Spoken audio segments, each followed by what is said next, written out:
What's up, boys and girls, this Sunday? Ooh, yeah, look at that sun coming out. It's supposed to be a high of 40 today. Ooh, we are in a heat wave down here, boys and girls. Well, I think it's supposed to be in the upper 60s later this week. I'm done with winter. We can move past winter now. Let's go to spring because it's F winter, everything about winter. You know, I understand why people move to Florida, except when you're down there in July. F that shit. So I'll stick with my 3 days of winter here and move on. But anyway, yeah, that's not it. Where are we at here? Got the oil pump shim, not the oil pump gear on. Can you see? Can you see? Can you see? Yeah. Went to O'Reilly's and got the Woodruff key for it, so that's on now. So now I'm going to shim my oil pump.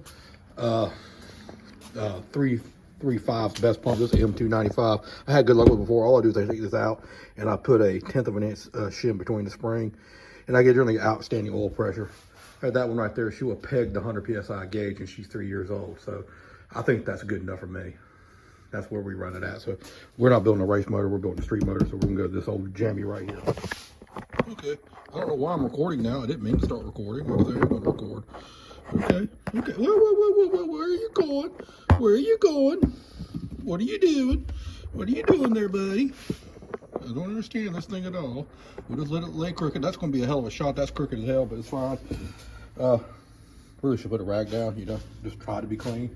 I mean, what do you think, Kevin? Think it should be clean? No, screw that crap. Okay.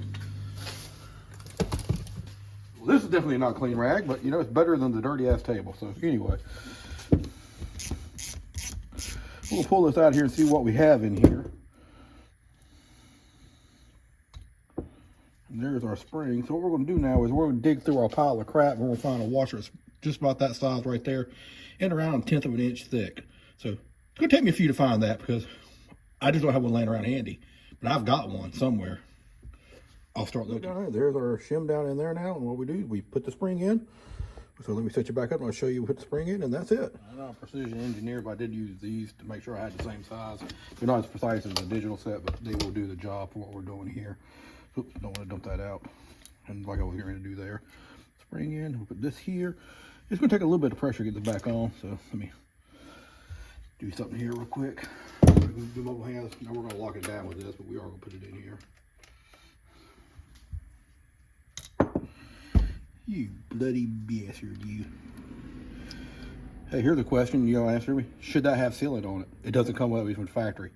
Tell me yay or no. What do you think? What are your thoughts and opinions on that one? I don't have the answer to everything. But I've never seen one with sealant on it, and that engine there, when we shimmed it, it's not sealed, so I'd say no, but you know, always make sure your M295 shows up with that on it. You go online, you'll see thousands of them that don't have that. So anyway, this pump is ready to go in now.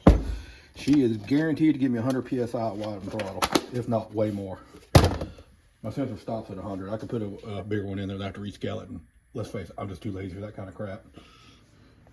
Can you see me? Okay, anyway, that's what I've lost everything I was trying to do here. Pump here, chains on there, don't have a camshaft right now, so obviously I can't put the cam in. We'll talk about that in a minute, okay? Oh my goodness gracious alive. This thing lined up. Stop. Okay. I'm on. She's gonna be a pain in the butt, I can see. There we go. Sometimes they slide right on, sometimes they don't.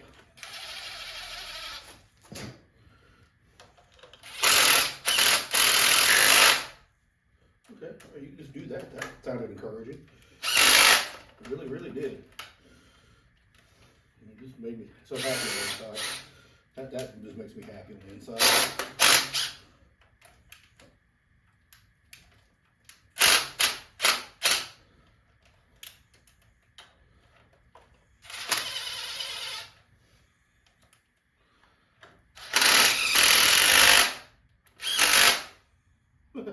Stock, it's a little sticky there, boys and girls. All right, there we go. And like I said, the chain is right here. If it would nicely just come up, that would be great. Any day now. You know, why's my life got to be so hard? Why does my life have to be so hard?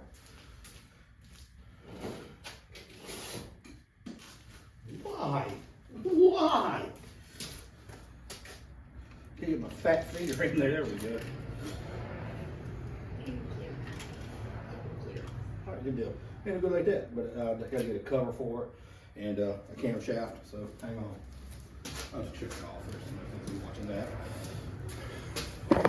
I should have showed everybody. We have a new balancer for this motor right here. If you don't know, at one point we lost the balancer on this motor, believe it or not, and then we found out that one of the problems why I want to change the motor, and this is the moment of truth and stuff. So let me get the light and quit shining. The problem with winter time is that sun gets real low in the sky and it shines right here and it washes the whole picture out of it. Anyway, we lost this balancer. It literally fell off of the track. I think I'll start the clip. We were 7th pair, right lane, small tire. This is how we're going to wrap our day up here. So drag your brakes. Yeah, this is fun. I'll show you how to put the balancer on the two-step down there in the lane. It's checking the two-step. We'll put back. Yep, that's truck balancer. I've been meaning to change it. I ain't got it yet. Apparently I'm going to have to. We check the threads. The threads are fine. See if we get it back on. So maybe get back in line. I don't know. Clock's running against us, but yeah. So here we go.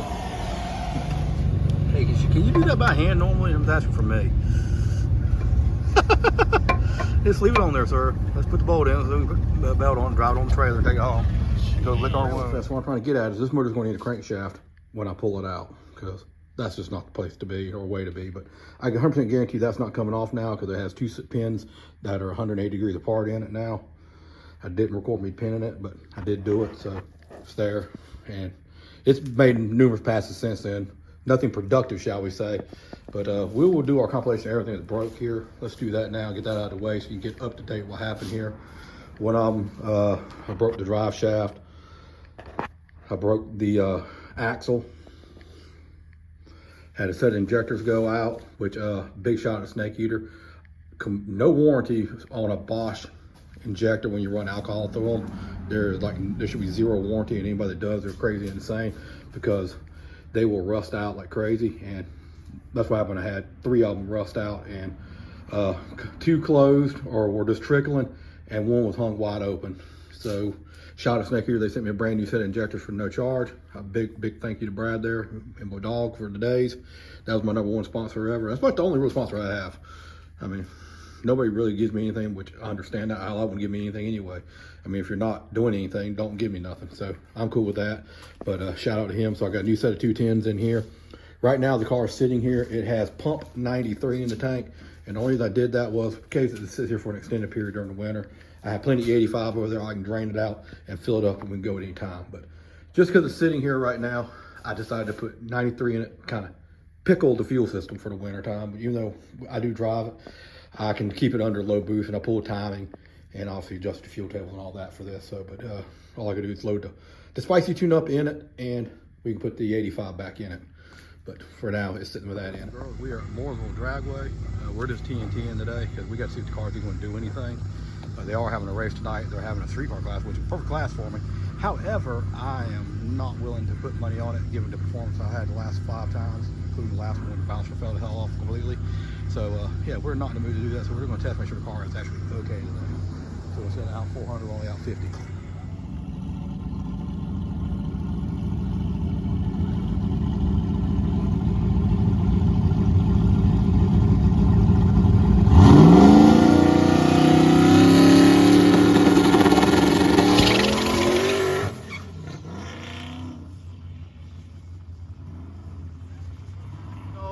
This is a full spool. Spin it. Is it? Yeah, spin it. There it is, boys. Broken axle. Okay, cool deal. Reagan Bush did not save me this time. That's not supposed to do that. No, there's all kinds of broke stuff in there.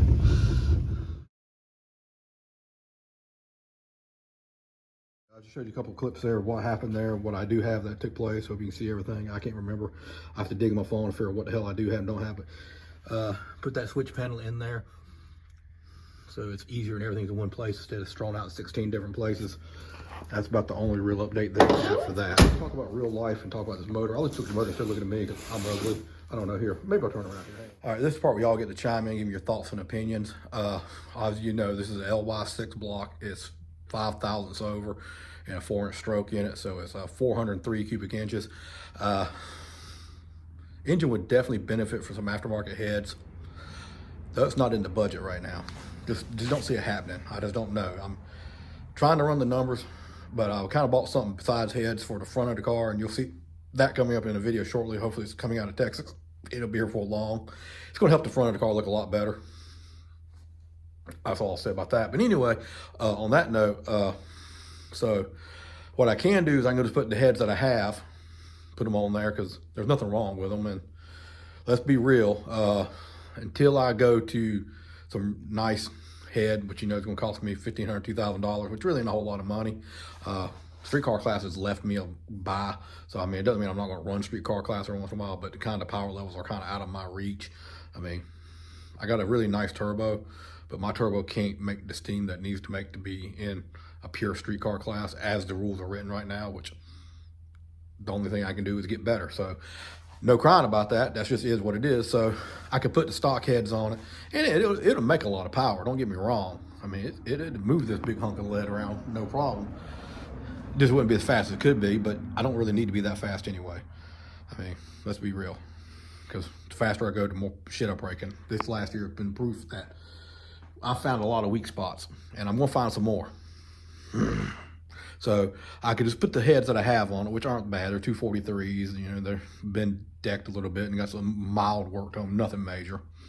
And the problem you have with a stock head is the clamping force down. So you have to leave some kind of weak spot in there. So we'll make our weak spot Brian Tooley 7-layer gaskets instead of going some kind of exotic copper gasket or something like that. There's just no sense in any of that for me, okay? Regular old standard size ARP studs will work just fine for me. Hell, they're overkill at this point. I could put ARP bolts in there, which as a matter of fact, that's what that motor has, ARP bolts in it now. And I ain't lifted the head yet over there, and that's been at 34 PSI with that GT55. The problem is my turbo versus the turbos that you see, which would be a Force Performance Pro Mod turbo, my 30 PSI and their 30 PSIs are two effectively different power curves, okay? I make a good bit of power. They make good power. I make okay, they make good. So anyway, that being said, so we have to figure out, tell me what you would do about the head situation. Would you wait to put this motor in until you can afford to set aftermarket heads, or just put it in and at least you get the horsepower bump from the extra cubic inches right now, which would actually bring the curve down a little bit. So I wouldn't have to wing the motor out quite as far. And number two is the camshaft. I currently have the camshaft out of Boosted, my friend's car from a long time ago. It's spec to a 5.3, and I know putting it in this motor is the wrong decision. I can tell you that now. I'm not stupid enough to think and naive enough to think that's the great decision, but it would work. It'd probably get the motor in there. What I'm saying is either I can just put what I have on here, cam the heads, and just go with it, and it'll make good power. It won't make as much as it could. Or I can wait and spend a lot more money and buy a bunch of fancy stuff and still have an iron block in there when I'm done. You see what I'm up against here? Still be an iron block when you're done, which is basically a 120-pound weight penalty. Yeah, because that's another thing I fight. This car is quite portly compared to some of the other Fox bodies out there. Right now with me sitting in it, she's right at 3,100-ish pounds. I put on some extra weight, and I can get some weight out of it, but I can't get a ton of weight out of it, and that will be a problem. So down below, tell me your thoughts and opinions on that, what you think I should do. And we'll tell you one of my thoughts and opinions. I need to trim my damn fingernails. Crap, dude. What the hell's wrong with me? Anyway, we'll come back in a second. Path I plan to take with putting the motor together with aftermarket heads, stock heads, and all that crap. I am going to get a different oil pan. Right now, this has a factory truck pan on it, and I want to get a shallower one for that one.